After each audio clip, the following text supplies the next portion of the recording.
kaya daw ini-impeach si Sara ay dahil para mapigilan ang pagtakbo nito sa 2028. Nako, napaka lakas naman ng kanilang ilusyon. Walang boto ang mga Duterte at the most 5 million. Kahit na yung taong bayan ay nagsalita na, 1.8 million sa Luneta, ilang milyon pa doon combined sa Bacolod, Cebu. Lahat ho ng sinabi na yan, itong si Larry Gadon, puro kasinungalingan. Mamaya ho mga kababayan, panuurin nyo kung paano binalagbag nitong si Atty. Panelo, itong mama na to. Palibhasa, nung panahon ni dating Pangulong Rodrigo Duterte, todo papansin ka, hindi ka pinapansin nitong si Tatay Digong. Kaya ngayon, nag-aalboroto ho siya. Kung wala palang boto itong mga Duterte na to, bakit nagmakaawa yang si Marcos Jr. at yang si Amy Marcos noong 2022 presidential election, national election, dito kay Vice President Sara Duterte. Kausapin mo muna si Amy Mangga. Inamin na sa mainstream media at social media, kung hindi dahil kay VP Sara, hindi nila matatalo si Leni. Galing na ho mismo diyan sa mga taong pinaglilingkuran mo. Ayusin ho muna natin ang mga facts natin, ha? Hindi ho to galing sa atin, galing ho yan kay Amy Marcos. Kaya bago ka magbida-bida, Larry Gadon, kausapin mo muna yang si Amy Marcos. Ang problema ho kasi dito sa mama na to, ngayong mga panahon na to, porque nabigyan lang siya ng gawa-gawang pwesto, todo bakod ho siya dito kay Marcos Jr. Sa ayaw at sa gusto mo, Larry Gadon, sa 2028, bababa ang amo mo. At ang papalit, itong si Vice President Sara Duterte. Grabe ho itong mama na to. Nung panahon ni Tatay Digong, kala natin medyo matino to doon sa pamura-mura niya. Ngayon pala talagang ano lang ho pala siya, walang prinsipyo. Basta mabigyan ng pwesto, sapat na ho sa mama na yan. Ano ho bang sabi nitong si Larry Gadon? Pero bago ho pala yan mga kababayan, bago ho mapasarap ang ating kwentuhan, isang like at isang subscribe, masaya na ho tayo dyan sa mga gustong sumali sa ating community. Yung join button, nandyan lang ho sa baba. Ayun na nga mga kababayan, yaan ho yung mga congressman na pumirma dyan sa impeachment dito kay Vice President Sara Duterte. Kaya kung wala ho kayong ginagawa, i-post nyo lang to. Kung isa ho dito ang inyong congressman, alam nyo na ho gagawin. I-text nyo lang ho at murahin nyo lang ho sila. Kayo na hong bahala dyan mga kababayan. Nandyan ho kasi pagka picture at pangalan, distrito, wala ho kayong mababawi dito sa mga walang yang to. Kaya ilinagay ho natin dyan, pati pangalan ha. Pangalan, distrito at lahat-lahat, nandyan ho mga kababayan. Kung party list yan, distrito, nandyan ho makikita nyo. Kaya pagka nakita nyo ho yung mga muka ng inyong mga congressman dyan, nandyan ho ang numero nila, kayo na hong bahala dyan. Ito ang sabi nitong si Larry Gadon, na nakakatawa ang sinabi ni Atty. Sal Panelo na kaya daw ini-impeach si Sara ay dahil para mapigilan ang pagtakbo nito sa 2028. Nako, napakalakas naman ng kanilang ilusyon. Walang boto ang mga Duterte at the most 5 million. Bangag ka na rin ba? Yan ang sinasabi ko sa'yo. Kahit anong gawin nila, huwag kang magpa-pressure. Sabagay, kasi pagka, kunyari, nagsisession sila dyan sa Senado, ay dyan sa Malacanang, o pagka hindi ka tumikim sa pulburong ipinapaikot nila, baka sabihin nila, susuplong mo sila, di ba? Kaya si Ma'am Cathy Binag, di ba, ganyan ang nangyari sa kanya, yung tipong inalok siya ni Kokak ng white powdery substance, hindi ho siya pumayag. Ngayon, malamang itong si Larry Gadon, ano ho siya ngayon di ba? Malamang sa malamang kasama na ho siyang nagpupulbur. Ano bang favorite mong flavor, Larry Gadon? At saka nag-iba yung nag-iba yung aura mo ngayon Parang nakikita ko na sa iyo itong si Marcos Jr. Ito, pakinggan ho natin mga kababayan ng mga litanya nitong si Larry Gadon. Ito ho. Teka lang ito. Pakinggan ho natin ang kanyang mga punto de vista. Kung meron man siya. Nakakatawa ang sinasabi ni Atty. Sal Panelo na kaya daw ini-impeach si Sara ay dahil para mapigilan ang pagtakbo nito sa 2028. Nako, napaka lakas naman ng kanilang ilusyon. Walang boto ang mga Duterte at the most 5 million. Si Grabe ka naman kung maka 5 million. No? Pambihira naman yan. Pagka tinamaan ka nga naman ng magaling. Ano ka nang toko? 5 million daw ho ang boto na makukuha ng mga Duterte. baka sa isang barangay lang sa Davao yan. Diba? Ano muna natin, i-set natin yung ating ang mga facts ha ng maayos. Baka isang barangay lang ho sa Davao, yung 5 million na yan. Wag naman ho kayo masyadong grabe naman ho kayo kung maka 5 million. Wag naman hong ganon na napaghahalata ho na ano yan mga kapikmisan na naman ang mga pinagsasabi nyo Oh, mga kababayan, i-share nyo na ho itong video na to. Panigurado, magti-trending na naman itong si Larry Gadon dito sa video na to. Sal Tuloy. Panelo nga, kasama niya sa mga billboards, mga higanting billboard, mga poster, mga advertisement sa radyo, sa TV, at sinasabi na Sal Panelo, panalo. Pero anong boto nakuha niya?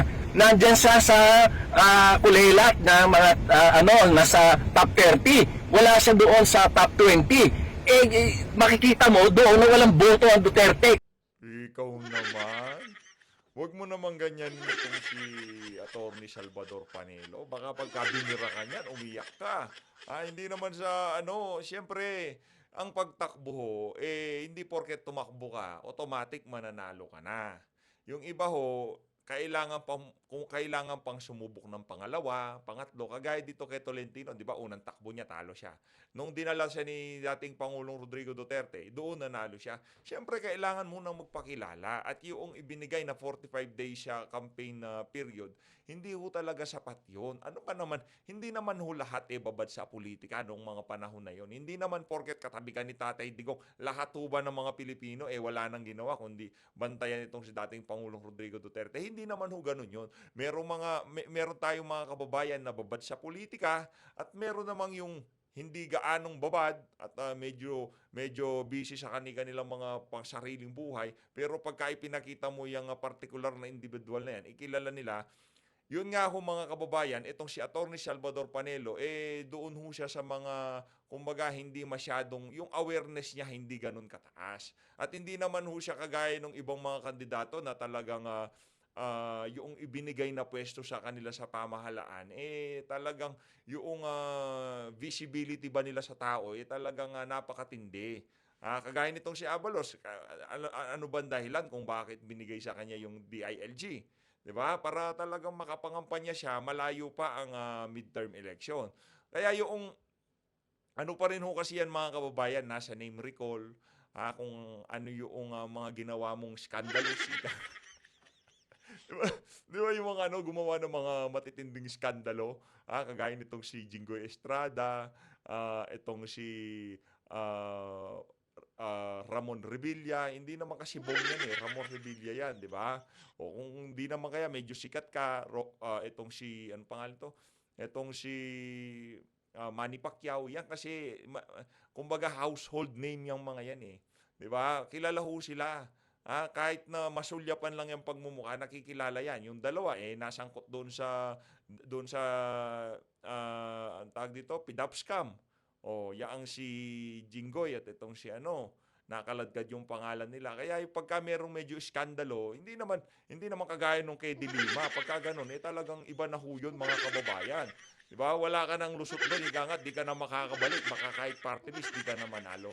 Tsaka din ho yan, para kumbaga, swertihan, no? Swertihan din ho talaga. Pero wala ho tayong magagawa. Dahil hindi ho siya nanalo. First try pa lang niya Kumbaga, dapat subukan mo pa ng pangalawa kung hindi nakuha ng una, di ba?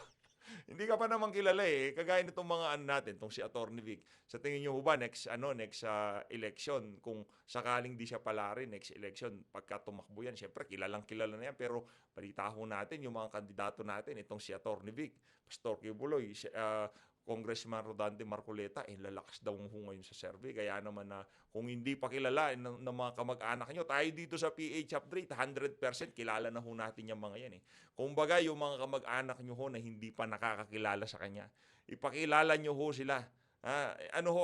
Siguro gagawa tayo ng mga special episode para dito sa mga kandidato natin. Yung mga episode na to focus lang siya dito sa mga kandidato na to. Para pagka gusto nyo hong i-share sa inyong mga kamag-anak, yung isang video na yon talagang makikilala na yung mga plataforma nila. So, interview, maganda yun Interviewin nga natin sila.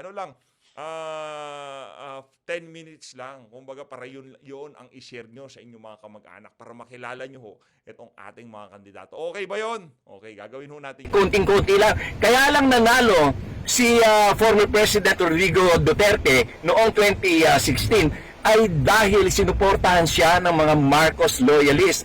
Dahil no choice. Alang-alang mong iboto si Marrojas o kaya si Binay na parehong dilaw.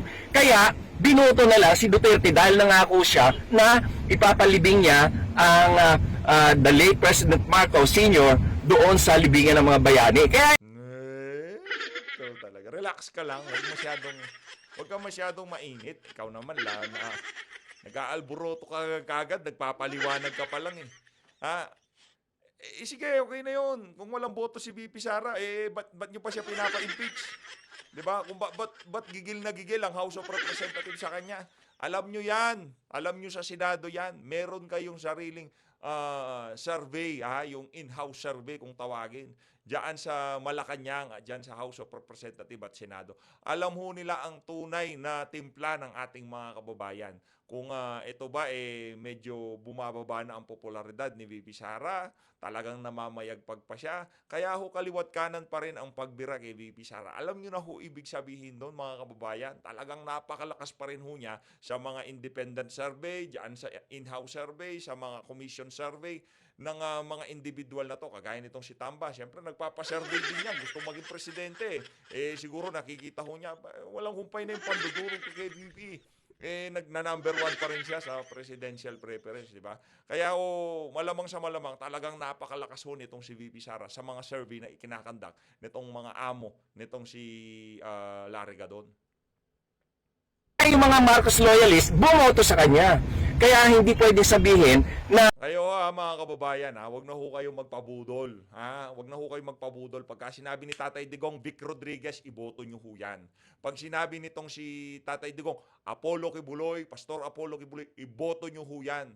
Dahil yung mga yan, wala pa ho sa politika. May nagawa na, lalo na yan si Pastor Kibuloy. Tayo ay naniniwala dyan. May nagawa na yan, hindi pa ho siya politiko. Marami na ho siyang nagawa sa kanyang kongregasyon, sa mga anong tawag dito, sa mga IPs, 'di ba? Sa paglaban sa insurgency. Napakarami na hong nagawa nitong si Pastor Kibuloy. Kaya kung ang tinatanong, ito bang mga kandidato natin maaasahan natin kung sakaling maupo sa Senado? Oo, sigurado ho. At kung sakaling magtuloy-tuloy ang impeachment na yan, napakalaki ho ng gaganapin nilang parte, ika nga, di ba? Hindi ho sila basta-basta mabibili ng kung sino man gustong maniobrahin yung impeachment na yan para pumabor kay Tambaluslos. Yun ho ang atin dito. Kaya kailangan ho natin silang mapanalo. As much as possible, kailangan ho pala nating magkaroon ng interview dito sa ating mga kandidato na to. Gawin nga natin yung segment natin na yun. Pagpapakilala, ayan. Para kung sakaling gusto, i-share nyo lang ho yung video na yun.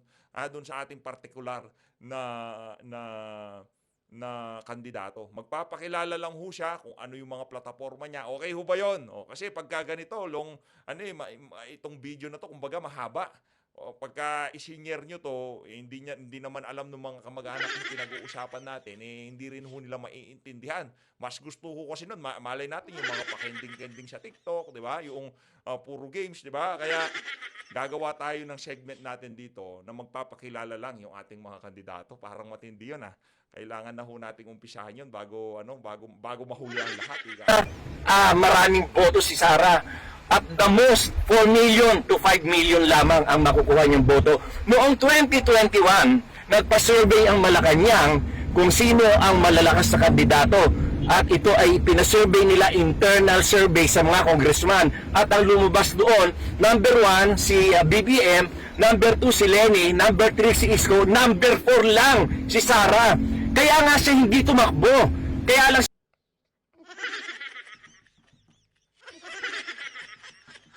Number 4 lang daw siya. Ay, nako. Nakainom ka ba ng gamot mo, Atty. Larry Gadon? Parang hindi ka ata nakainom ng gamot mo. Nagwawala ka na. Nagkandak daw ho ng internal survey noong 2021.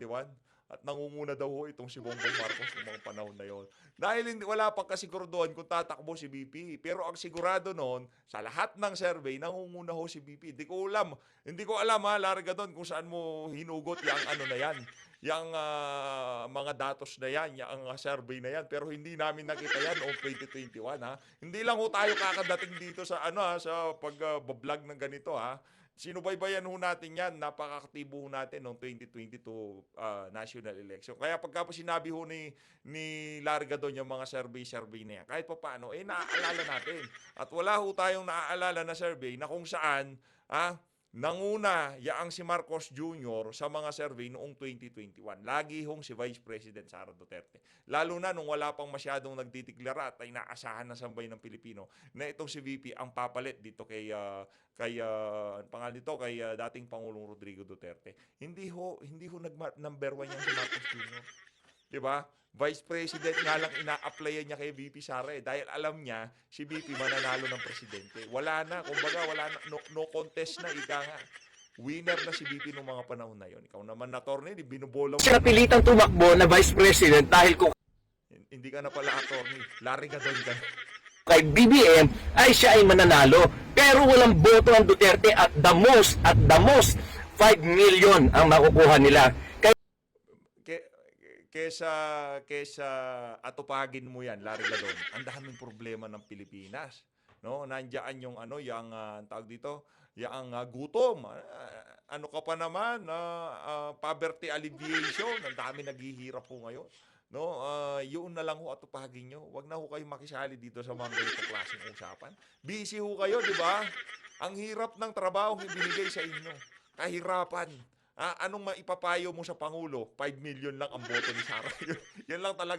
yan lang talaga ginagawa mo sa pwesto mo na yan. Ayusin nyo. Larry ka doon. Dahil pag nagkataon, sigurado naman, alam naman namin na gusto mong maging senador. O paano pagka hindi ka na naman napasama sa lineup sa 2028 national election? Kasi kaya yung pag-iingay mo na yan talaga naman ngayong mga panahon na to, alam namin na naglalaway ka pa rin sa pagiging senador. Kaso parang malabo ho atang manyahe yan. Mga kababayan natin. Tingnan natin, takbo ka na senador. Tingnan natin kung pang ilan ka sa survey. Ipataas mo ang kamay mo kay Marcos Jr. at yayain natin lahat ng Ilocano o lahat ng loyalista na iboto ka. Hindi Ilocano pasensya na mali yun. Mali yung Ilocano. Mga loyalista kasi maraming Ilocano ngayon, sinusuka na yan si Marcos Jr. Tanungin natin yung loyalista kung gaano sila karami. Okay. Next election, takbo ka. Tingnan natin kung ilan yung makuha mong boto. Kasi kung sinasabi mo yung mga loyalista madami, dapat panalo ka na rin noong 2022 national election. Kaso talo ka. Ibig sabihin, konti din yung mga loyalista. Gamitin natin yung panukat na ginamit mo kay Atty. Panelo. Pambihira talaga itong mama na to. Kaya hindi dahilan niyang eleksyon sa 2028 para i-impeach si Sara dahil hindi naman siya mananalo. Yun yung mga maisog rally nila. Yung mga maisog rally, wala pang 300 ang nagpupunta at pambira talaga tong mama na to. Napapraning nga kayo sa Malacanang pagka nagmamaisog rally. Walang humpay nga ang pagharang nyo Di ba yung mga sasakyan, inahambalang nyo sa venue ng maisog Di ba? Talagang pinipigilan nyo yung karapatan namin nung mga panahon na yun na makapaglabas ng aming saloobin. Tapos sinasabi mo, bakit nyo pinigilan? Bakit takot na takot kayo ng mga panahon na yun? Ito talagang si Larga doon. karamihan pa doon ay mga paid vloggers at yung mga tauhan nila. Kaya Kung makapag-paid vloggers ka naman, wow, wag mo naman yung ganyan. Makapag-paid vlogger, sigurado ka. Kumusta naman yung mga Talyanista at saka Ensaymada vloggers? Diba? Buti pa naman kami dito. Naknato ko dami ng mga views namin. Ilan yung views ng mga Ensaymada at Talyanista vloggers? Yun talaga, kailangan yun ng mga pondo. Naku, wala namang nanonood sa kanila. Pero sa amin, sa totoo lang hindi natin kailangan yun. Pati nga ho pagpapakulay, sinasabi ko, isang like at isang subscribe, masaya na ho tayo. Kasi sapat na ho yung ibinibigay sa ating biyaya. No? Pero yung mga gustong Pakulay, maraming salamat to. Kaya ina-appreciate natin na sobra. Pero huwag mo naman sabihin na bayaran yung mga vlogger ni dating Pangulong Rodrigo Duterte. Baka marinig ka ng mga OFW, purutin ka lang ng mga yan. Baka maubos ka. Hindi mo masasabi na meron silang mga tao na, mga botante na milyon-milyon para sapat na makapagboto o makapagluklok ng isang presidente. Napakalayo. Ngayon, nag-high blood ka na naman. Tumaas na naman yung high blood mo, lari ka doon. Yan ang nga ba sinasabi namin, hinay-hinay ka lang, huwag kang masyadong mainit. Ito kasing si Mang Larry, no? Every time na bumabanat ho siya, lagi na lang ho siyang nag-aalboroto. Kalmahan niyo ho lang, huwag ho kayong masyadong mainit. Nakakabwisit. Di ba? First video natin, bibirahin mo kami ng ganyan na 5 million lang. Sa bagay, no? Kung yun ang paniniwala mo, pagka naging presidente na si BP, edi makita mo, hinahanap mo. Ganun lang naman ho yan. Yung impeachment na yan, tayo ho'y naniniwala na pagka impeachment trial, doon na ho talaga magkakaalaman. Kung kaya ho natin i-live stream yan, ila-live stream natin yan, bababaran ho natin ng malupitan yan. Kasi, kaya ayaw kong mag-live stream kasi, kunyari, live, ginagawa natin na reaction video, tapos, susundutin ko ng video, magre-react ulit. Parang ang baduy naman yun. Di ba? Ginawan mo na ng reaction, tapos gagawin mo na. Hindi na genuine yung magiging reaction mo eh. Kaya kailangan talaga, kung video lang, yun yung nakikita natin dito eh. Pero tingnan natin, kung ila-live natin, siguro wala nang reaction, tapos iba pa yung magiging reaction natin. Tingnan natin. Sa June pa naman yan eh. July, May, June, July. Naku, bakbakan na naman pala yun. Di ba? Matindi-tindi na naman ho yun. Talagang ratratan na naman ho yun pagka nagkataon. Ito, kay Atty. Salvador Panelo tayo. Ito na ho. The impeachment, With? smilingly, Yes. courageously, and competently. Yes. So, yan, sigurado yan. Nakasmile ngayon si Inday. At saka, buong tapang naharapin yan at buong confidently haharapin niya. Alam po ninyo, gaya ng matagal na natin pinag-uusapan dito, matagal na po yan, planado na yan. Planado na yung impeachment. Bulat sa poll, ang talagang tungkulin, naging tungkulin na nila na i-file ang impeachment. Kasi the inordinate desire, the uncontrollable obsession and passion to destroy the reputation, the integrity of the Vice President is so all-consuming na talagang hindi nila mapigilan. Kahit na yung taong bayan ay nagsalita na, 1.8 million sa Luneta, ilang milyon pa doon combined sa Bacolod, Cebu. Dapat pala kailangan nating mag-rally ulit, diyan sa Luneta, yung mga kababayan nating INC, dapat ho dito magkaisa na ho tayo. Talagang parang gusto ho talaga nila ng bakbakan pagbibigyan ho natin sila ng bakbakan, bibigyan ho natin sila. Damo, Pagadian, lahat yan.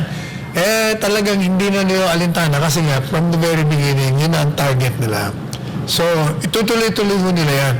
Pero kung titingnan mo yung kanilang mga grounds, wala akong basis. Like, for instance, sabi nila, betrayal of the public trust, series of grave allegations, including conspiracy to assassinate Sus Mariosep. Ano ba? Kaya nga ho mga kababayan, yung isang articles of impeachment,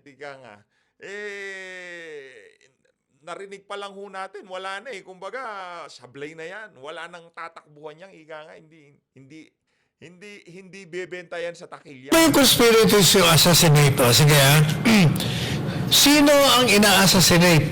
Si Presidente Marcos Jr. daw. Sino daw ang mag-a-assassinate? Hindi ko nila alam kung sino. Sinasabi lang nila, sabi ni Inday Sara, meron daw siya kinausap. Sino yun? Ano ba klaseng ground yan? Tapos, sasabihin pa nila, si Inday Sara, sabi papatayin. Pag siya'y napatay. Pag napatay na pala, di mo na ano na yon? Oh, diyan pa lang sa argumento nitong si Attorney Panelo, wala na, wasak na yung isa na yon. Bagsak na kagad kasi meron bang nagurgur? Ano ba yung paano ba magugurgur tong si Marcos Jr. at itong si Romualdez at itong si Kokak? Pag nagurgur si BP Sara, ano naman, conditional naman yun eh. Habang din yung ginugurgur si BP Sara, wag kayo mga bangago kasi yung mga yan, di ba? Kung ano-ano pumapasok sa utak nila. Kaya kayo, wag ho kayong magbangag kung ano-ano papasok sa utak. Threat from the grave. Kaya naman para kayong, pero alam mo, ang maganda ko rito, doon sa, ilan na? 100, ilan? 215. 250. Ilan ba ang mga kongresista? 300 something. 300 plus. Mga 320 siguro. 300 ba exact numbers? Kasi para malaman natin.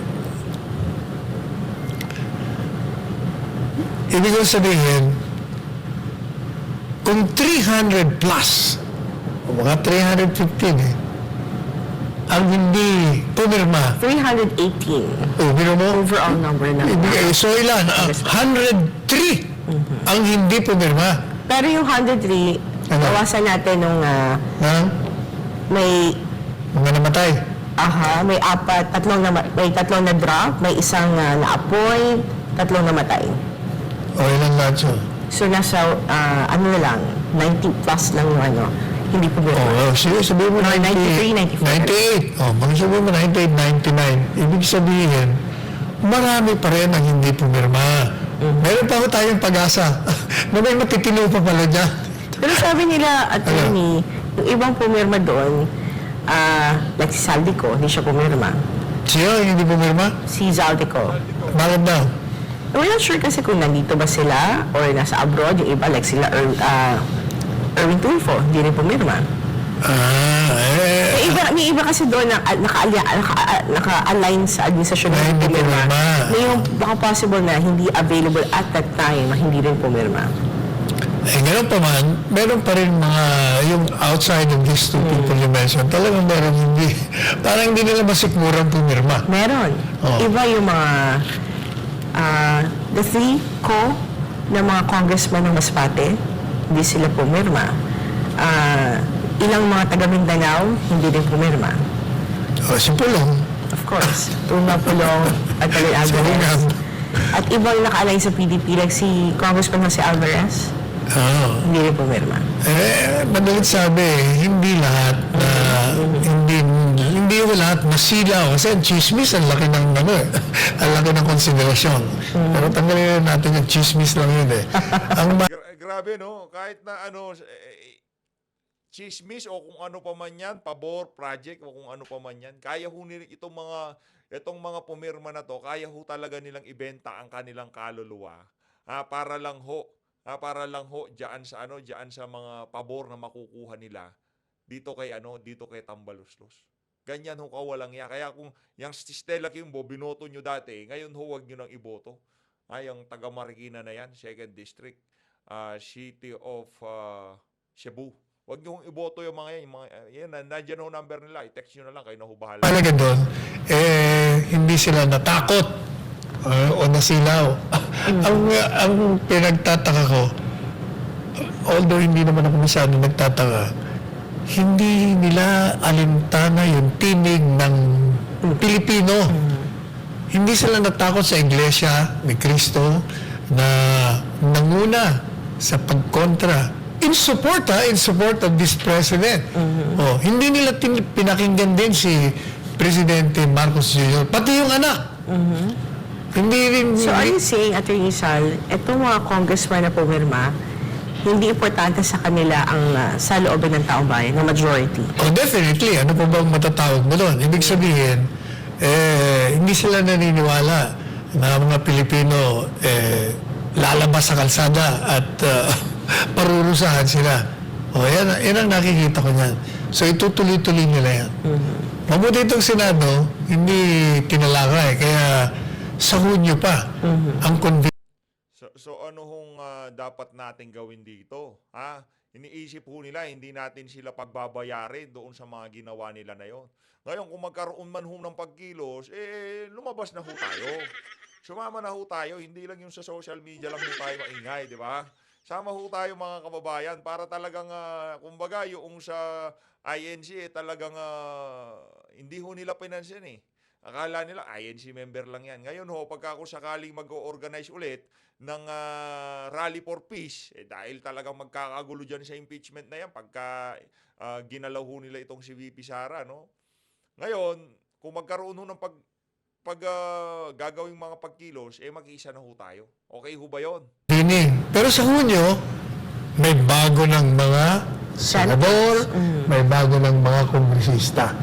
So hindi natin alam kung yung mga bagong bubuo ng Senado gagalaw. Kasi pwede nilang upuan yan eh. Pag ginupuan nila yan at hindi matuloy, next year na naman. Kasi tingin sa naglabas na yung House Attorney Sal kung sino yung tatayo din sa kanila na mga prosecutors at may sinabi ka Attorney Sal itong mga 11 lawmakers na House Prosecution Team, ito sina Congressman Luis Tro ng Batangas, si Congressman Ako, Congressman Rodrigo, Congressman Chua, Congressman Bongalon, Congressman Atchalon, si Congressman Keith Flores, Congressman Defensor ng Iloilo, and si Congressman Rog ng One Rider Party List. Anong masasabi mo dito sa kanila, Attorney Sal? Alam mo ninyo, kung ordinaryong kaso sa human, yung mga mawalang galang na dyan sa mga binanggit na mga prosecutors, hindi yung mga practicing lawyers yan. Bago naging mga kongresista yan. Kung nagpa-practice man, limited. Ang karamihan dyan, mga bata pa nga ako nakikita, yung mga may edad na dyan, never na mga nag-practice. Kung sa hukuman yan, wala, lampaso. Pero ang problema, hindi hukuman ito ng judiciary. Ito ay political court. Kaya, ang legal team ng respondent, BP Sara, ang pinakamahusay o ang mga abogado naman ang pinakamahina sa kabila, mga taga-usig, ay hindi mahalaga yan. Sapagkat ang ikukonsidera dyan yung boto ng mga senador. So kahit na magandang ebidensya mo, magandang depensa mo, maganda yung it doesn't matter. Numbers game mo yan. Kaya kung sino yung mga senador, doon maglalabanan. Kaya nakita mo yung sa corona, walang ka-ground-ground yung kanyang pag-i-impeach. Kita mo. Ano sabi ng isang senador? Di ba, in-expose niya, tumanggap kami ng 50 million ayuda. Yan, di ba, privilege speech yan. Kaya, natanggal si Corona. Yung Kisireno, ganun din. Kaya, kawawa naman, kawawa. But, ito naman, tandaan po ninyo, ang kasaysayan ng ating bayan, ang kasaysayan ng bayang ito, habang totoo na pasensyoso tayo, may hangganan ng pasensya natin. Tandaan nyo, kayong mga nandyan sa Kongreso. Tandaan mo yan, ha? Tandaan mo yan, larga doon, ha? Napupuno. Pag napuno na sa loob, naku, magtago na kayo sa mga sayan. Kayong mga nakahawak ng kapangyarihan ngayon. Palagi ninyong tatandaan yung kasabihan sa wikang Ingles. Whom the gods wish to destroy, they first make mad. Nangyari na yan sa buong kasaysayan ng mundo. Lahat ng mga lumalapastangan sa karapatan ng tao, lumalapastangan sa saligang batas ng bawat bansa, ang mga lumalapastangan ay pinaparusahan ng mga Diyos ng tadhana. Pero bago sila parusahan, sila'y nilalasing muna sa kapangyarihan, pinaliligaya muna, binubusog. Parang yung mga sinasabi na yan, itong si Atty. Panelo, yan ho ang ginagawa kay Tambalus si Ken Marcos Jr., no? Linalasing, binubusog, no? Talagang nakita naman sa katawan, talagang nagtatabaan. At talagang akala mo, talagang pagmamayari nila ang gobyerno, no? Pagka meron silang pinapakontem, pagka meron ho silang gustong gawin, parang pagmamayari ho nila ang pamahalaan. Bago sila hatulan ng kamatayan. And after nila pumirma, Atty. Sal, lumabas sa social media agad yung listahan ng mga pumirma. And then nakita ng taong bayan sino yung mga party list representatives, sino yung mga district representative na pumirma. And now, nagkaroon din ng basis yung mga kababayan natin sino ang hindi nila iboboto ngayong nalalapit na halalan. And with that, ang problema lang nila ngayon, Atty. Sal, what if wala silang ibang choice? Kasi pumirma siya, tapos wala din siyang kalaban dun sa distrito nila. Ibig sabihin, they don't have other choice, Atty. Sal, kundi iboboto pa rin nila yung congressman na kahit ayaw nila yung ginawa nila sa Congress. Yung nga sinasabing yung may discretion to choose, yun yung may aral. Yun doon tayo palagi magkakaproblema. Kaya tingin ko dito sa mga buhay na to, maniwala kami dyan na hindi kami bobotohan. Pag yan, bigyan namin ng ayuda yan. Pag nabola namin yan. Kasi sasabihin nila, bakit kayo pumirma? O yung sinasabi ng mga kongresista, but it is our constitutional duty. Bulahin yung lelang nyo. Ayun na nga mga kababayan, hindi ho talaga basta-basta mabubola itong si Atty. Salvador Panelo. No? Kahit tayo eto, ganito lang naman kasimple yan. Para doon sa mga kababayan natin, nabudol na ho kayo noong 2022. Nabudol na sa bayan ng Pilipino. Nabudol na ho tayong lahat. Ngayon, dito sa eleksyon na to, dito sa mga kaganapan na to, magpapabudol pa ho ba kayo? Hindi nyo ho ba iboboto yung si Atty. JB Hinlo? Hindi nyo ho ba iboboto yung si Senator Christopher Bongo? Si Pastor Kibuloy? Si Atty. Vic Rodriguez? Yan ho, sinasabi na ni Tatay Digong, yung mga yan, magpe-perform yan pagka nasa Senado na. O yung si Raul Lambino. Naku, pagka sa impeachment, di ba na, please, sa mga taga-suporta ni Tatay Digong, mga OFW, mga nasa Pilipinas, ngayon ho, kailangan ng tulong nyo. Hindi na lang ho mga vlogger, pati yung mga ordinaryong Pilipino, magkaisa ho tayo para papanalunin tong si Pastor Kibuloy, Atty. Vic Rodriguez, Congressman Rodante Marcoleta, sino pa? Yang si Atty. Jimmy Bondoc, itong si Senator Bato de la Rosa. Magtulong-tulong ho tayo. Wag ho tayong mag-rely sa mga vlogger. Dahil ilan lang, gaano karami manunood? 200,000, 300,000, 400,000? Million ho ang kailangan nating boto dito. Hindi ho para dumami yung views hindi ho yun. Kung gusto nyo pakilala ng verbalan, yung salita nyo magpapakilala dito sa mga kandidato natin, wala hong problema kahit hindi nyo i-share yung video. Ngayon, kung nahihirapan ho kayo magpakilala sa kanila, subukan ho natin interviewin isa-isa yung mga kandidato natin. Igagawan ko ho ng playlist para mapakilala nyo ho, masend nyo ang playlist sa mga mga kamag-anak nyo, mga mahal nyo sa buhay na hindi pa nakakakilala. Sabihin nyo, itong mga kandidato na to, Atty. Vic Rodriguez, Pastor Kibuloy, Senator Bato de la Rosa, Congressman Rodante Marcoleta, yung mga kandidato na yan, talagang magsisilbi, maglilingkod sa sambayan ng Pilipino. Hindi tayo lulukoyin, hindi tayo bubudulin. Kailan pa naman tayo binudol ni Senator Bato? Di ba? Kalbo lang yan, pero mabait yan. O, ito si Atty. Jimmy Bondoc. Yan talaga, literal na mabait yan. Namit na natin. Mabait naman ho siya, di ba? Yung first impression natin sa kanya, mabait. At base sa mga naririnig natin at nakikita natin sa social media sa kanya, mabait naman ho talaga ang mama. Senator Bongo, hindi pa natin namit yan. Pero kinakampanya natin. Walang problema. Di ba? Itong si Senator Ripe. Yan ho ang mga kandidato ni Tatay Digong. Kaya magtulong-tulong tayo para maihalal sila sa Senado. So always, maraming salamat ho sa pag-support sa PH Update. Mag-ingat ho kayong lahat. Mahalin natin ng Pilipinas. Maraming salamat ho mga kababayan. Abangan nyo lang ho yung interview natin. Yung pagpapakilala ng ating mga kandidato. Ano lang naman yun, siguro mga 5 minutes, 10, 12 minutes, mga ganon. Hindi ho yun intended para dumami ng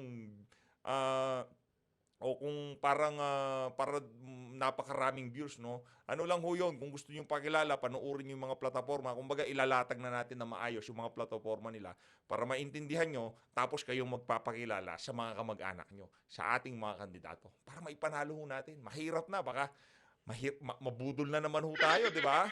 maisahan na naman ho tayo ng mga kandidato nitong administrasyon na to. So Luis, maraming salamat ho mga kababayan sa lahat na nagpakulay dito sa video na to. Next video ko na ho kayo isa-shoutout. Maraming salamat ho sa napakatinding suporta sa PH Update. Mabuhay ho kayo lahat. Mabuhay si dating Pangulo Rodrigo Duterte. Mabuhay si VP Sara. Mabuhay ang Pilipinas. Maraming salamat ho. Mabuhay ang Pilipino.